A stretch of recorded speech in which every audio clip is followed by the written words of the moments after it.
Hello बच्चों, स्वागत है आप सभी का आज की इस वीडियो में। आज हम फिर लेकर आए हैं आपके लिए सभी छोटे बच्चों की परीक्षाओं से लेकर बड़ी बड़ी परीक्षाओं में पूछे जाने वाले साइंस के बड़े ही महत्वपूर्ण प्रश्न। ठीक है ना?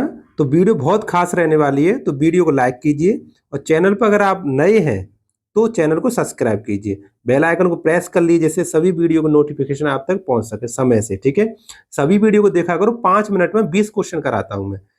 तो देखिए, चल सबसे पहले पहला प्रश्न, कार्बोरेटर किस इंजन में पाया जाता है? पेट्रोल इंजन में, डीजल इंजन में, भाप इंजन में। कार्बोरेटर आपने देखा होगा मोटरसाइकिल की उसमें लगा होता है, बच्चों ने देखा होगा। तो पेट्रोल इंजन मोटरसाइकिल से चलती है पेट्रोल, तो इंजन किसका? उसका पेट्रोल। तो पेट्रोल इंजन में कार्बोरेटर पाया जाता है। चलिए नेक्स्ट क्वेश्चन, आजकल पेट्रोल में शीशा नहीं मिलाया जाता, क्यों? ऐसा क्यों मिलाया जाता है? क्यों पहले मिलाया जाता था अब नहीं मिलाया जाता? क्योंकि शीशा ना हो अगर पेट्रोल में तो प्रदूषण कम करता है।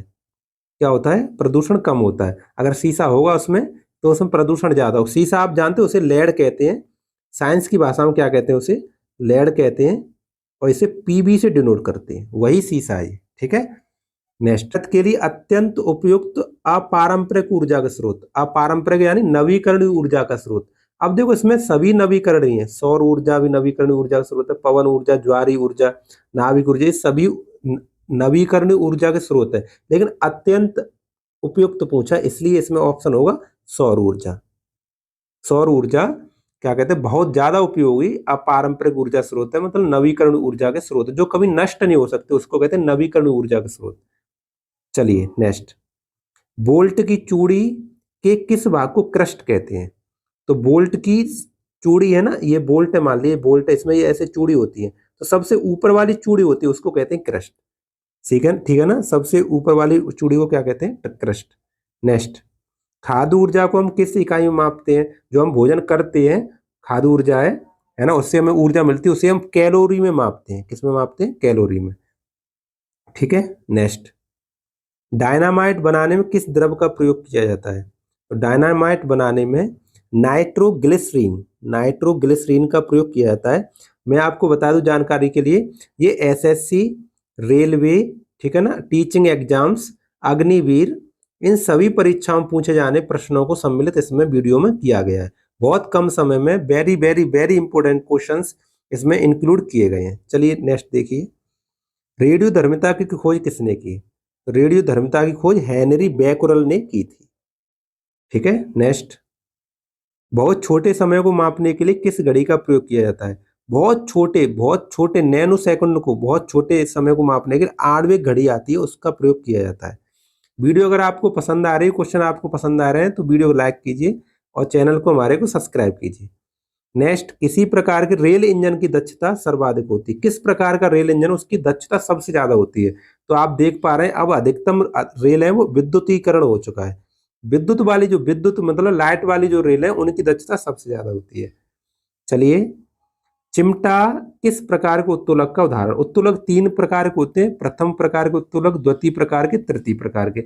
मैंने लास्ट वीडियो में एक में बड़ा डिटेल से समझाया है, इसमें मैं थोड़ा जल्दी बता दे रहा हूँ। चिमटा है वो तृतीय प्रकार के उत्तोलक होते हैं।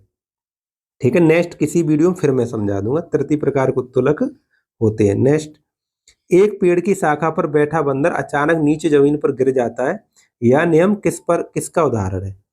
तो ऊपर गया और नीचे आया, तो ये हो गया ऊर्जा संरक्षण का नियम। ऊर्जा संरक्षण का नियम पर आधारित है। नेक्स्ट, कुछ राशियों के भौतिक गुण को दर्शाने के लिए परिमाण और दिशा, देखो दोनों चाहिए। जो वह राशि है जिसमें परिमाण दिशा दोनों होती है वो सदिश राशियां कहलाती है, जिसमें केवल परिमाण होता है वो अदिश राशियां कहलाती है। बस यही दो प्रकार की राशियां होती हैं।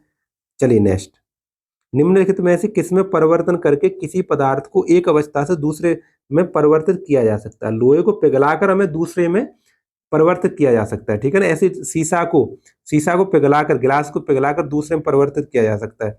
पिघलाना यानी टेम्परेचर में परिवर्तन करना, तापमान में परिवर्तन करना। ठीक है, नेक्स्ट, शीतलन विधि को जो स्कूटर में प्रयोग की जाती है, स्कूटर में दोनों प्रकार की शीतलन विधि प्रयोग की जाती है, दोनों यानी जल और वायु शीतलन। ठीक है, नेक्स्ट, कार के निकास के लिए निकलने वाले प्रदूषक को कम करने के लिए प्रयुक्त फिल्टर क्या कहलाते हैं?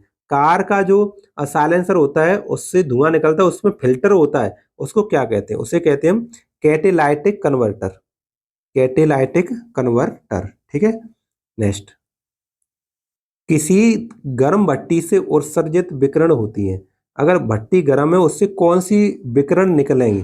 तो वो उससे अवरक्त विकिरण निकलेंगी। ठीक है। चलिए नेक्स्ट, समुद्र में निम्न में से कौन सी ऊर्जा पाई जाती है? तो समुद्र में देखो, समुद्र ऊर्जा, भूतापी ऊर्जा, समुद्र तापी ऊर्जा। समुद्र ऊर्जा कौन सी होती है? ये ज्वारी ऊर्जा सही, नाभिक ऊर्जा नहीं होगी इसमें, और इसमें नाभिक ऊर्जा नहीं होगी। ज्वारी ऊर्जा, समुद्र तरंग ऊर्जा, समुद्र तापी ऊर्जा, ये सही है। इसमें ये तो होगा, ये तो सही है, लेकिन भूतापी ऊर्जा नहीं होगा। ठीक है। तो ऑप्शन तो हमारा कौन सा होगा? फोर्थ होगा, जिसमें ज्वारी ऊर्जा होगी, समुद्र तरंग ऊर्जा होगी, समुद्र तापी ऊर्जा होगी। ठीक है। समुद्र में इतने प्रकार की ऊर्जा पाई जाती है। चलिए नेक्स्ट, जब तक किसी पिंड पर असंतुलित बल लागू किया जाता है तब तक उसकी किसमें परिवर्तन होता रहता है? अगर उसको में धक्का देते रहेंगे थोड़ा ज्यादा, तो उसकी चाल में परिवर्तन होता रहेगा। चाल में क्या होता रहेगा? परिवर्तन होता रहेगा। ठीक है। तो यही पूछा, किसमें परिवर्तन होगा? चाल में परिवर्तन होगा। नेक्स्ट, मोटरसाइकिल दुर्घटना के दौरान हेलमेट किसको कम करने में सहायक होता है? तो हेलमेट क्या होता है? क्षणिक बल को कम करने में सहायक होता है, और क्षणिक बल को क्या कहते हैं? आवेग। क्षणिक बल को क्या कहते हैं हम? आवेग। ठीक है। तुरंत जो एक संग बल लगता है, चोट लगती है, उसको कम करने में सहायक होता है। नेक्स्ट, बादलों की गर्जना के दौरान किस प्रकार की ऊर्जा का रूपांतरण होता है? तो बादल, देखो एक बादल ऐसे आ रहा है, एक बादल ऐसे टक्कर हुई तभी तो गर्जना होगी। तो गति ऊर्जा को प्रकाश, देखो प्रकाश भी, बिजली चमकती है, प्रकाश प्रकाश निकलता है, ध्वनि भी उत्पन्न होती है, तो गति ऊर्जा प्रकाश ऊर्जा ध्वनि ऊर्जा में परिवर्तित हो जाती है। तो ऑप्शन रहेगा हमारा सेकंड। तो फटाक से बताइए, आपका 20 में से 20 में से कितना स्कोर रहा? पहले तो स्कोर बताइए, और फिर दूसरी बात ये बताइए, अगर आपको वीडियो पसंद आई तो उसे लाइक करके बताइए। ठीक है ना। चैनल को सब्सक्राइब कर लीजिए और बेल आइकन प्रेस कर लो, जिससे सभी वीडियो नोटिफिकेशन आप तक पहुंच सके। हम आपके लिए साइंस, डेली साइंस है, ठीक है ना, डेली जीके है, ये हम अल्टरनेट डे पर लेके आते हैं आपके लिए। ठीक है ना। और सीटेट परीक्षा के लिए सीडीपी, जो चाइल्ड एंड डेवलपमेंट है, उसका हम शाम को वीडियो लेकर आते हैं। तो आप हमसे इससे जुड़ सकते हैं, हमारे चैनल को शेयर कर सकते हैं अपने भाई बहनों में, जिससे उनका भी फायदा हो सके। ठीक है। बिल्कुल फ्री क्लास चलती है, कोई चार्ज नहीं है।